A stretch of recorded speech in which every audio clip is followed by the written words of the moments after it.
ચાલે છે ને?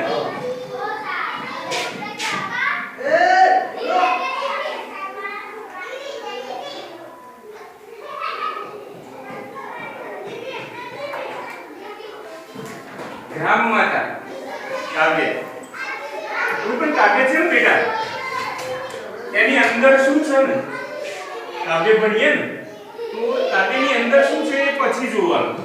કાવ્યની અંદર શું છે એ પછી જોવાનું. કાવ્ય પહેલા આપણને ગાતા આવડવું જોઈએ. શું?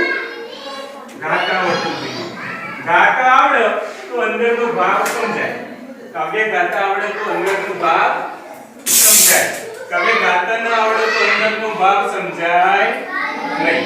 આપણું જે આજે ગ્રામમાતા કાવ્ય છે, આપણું જે ગ્રામમાતા કાવ્ય છે એ જુદા જુદા છંદની અંદર છે.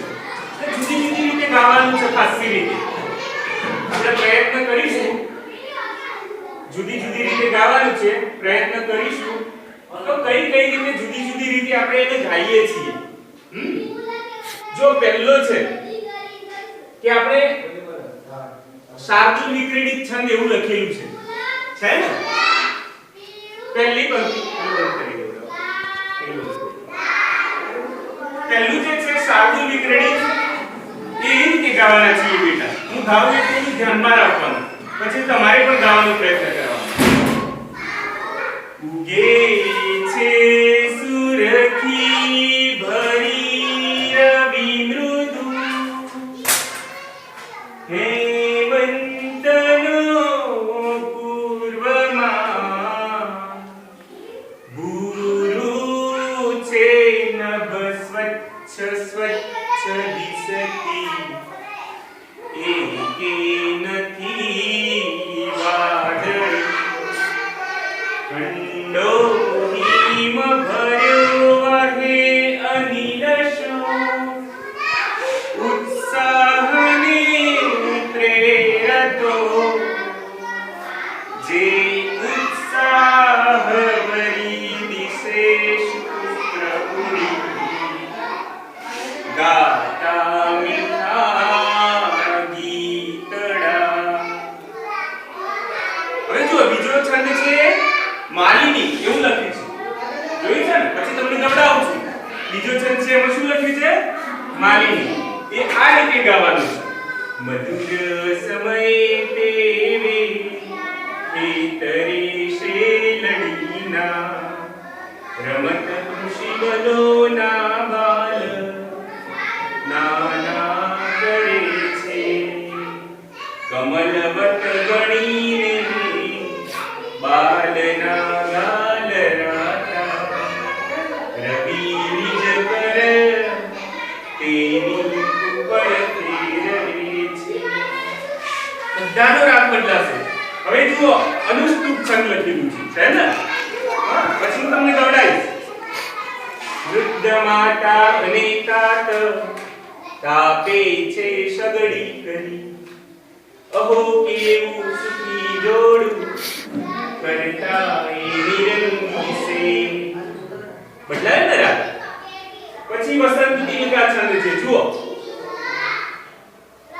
એ આવું છે. વસંત તિલકા છંદ છે. એ કઈ રીતે ગાવાનું છે? ત્યાં દૂર દૂર નજરે ઉડતી પડે છે, ને અશ્વ ઉપર ચડી નર કોઈ આવે, તોડે વળી મુખ વિકાસી ઉભા રહીને, તે અશ્વને કુતૂહલે સહુ બાલ જોતા, મામ ખાહી ઓમ ભગવતી ભવ દુઃખ કાપો. ગાવ છો તમે સ્તુતિ? હે નોરતામ ગાવ છો ને? એ રાગ છે આનો. મામ પાહી ઓમ ભગવતી ભવ દુઃખ કાપો, ત્યાં દૂર દૂર નજરે ઉડતી પડે છે.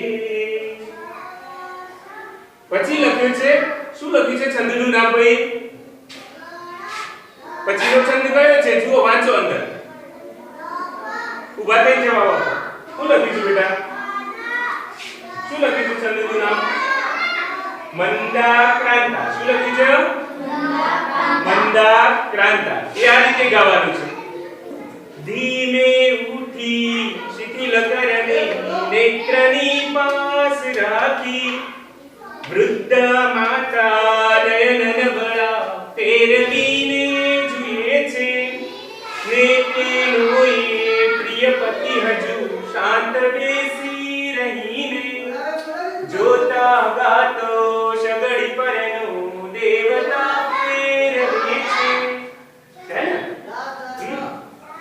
બધાના રાગ બદલાય છે બધાના રાગ બદલાય છે જો કાવ્ય ગાતા આવડે પછી છેલ્લે બીજા તો છંદ એના એ જ વાપરેલા છે આપણે જે ગાયા ને એ બીજા બે છંદ કયા નવા છે એ જોઈ લો છેલ્લે છે ઉપેન્દ્ર વજા છંદ લખેલો છે ઉપેન્દ્ર વજા લખેલું છે ને રસે હવી દેવરી પાત્રબાઈ પ્રભુ કૃપાએ નકીએ ભરાશે સુખી રહે બાઈ સુખી રહો સૌ તમારી તો આશીષ માત્ર માંગુ છે ને બધાનો રાગ બદલાયો કાવ્ય કાવ્ય જો ગાતો આવડે બેટા તો આપણને કાવ્યમાં સમજ પડે બાકી આપણને સમજ પડે નહીં કાવ્ય ગાતા આવડે તો આપણને સમજ પડે બાકી કાવ્યની અંદર શું છે એ વસ્તુ આપણને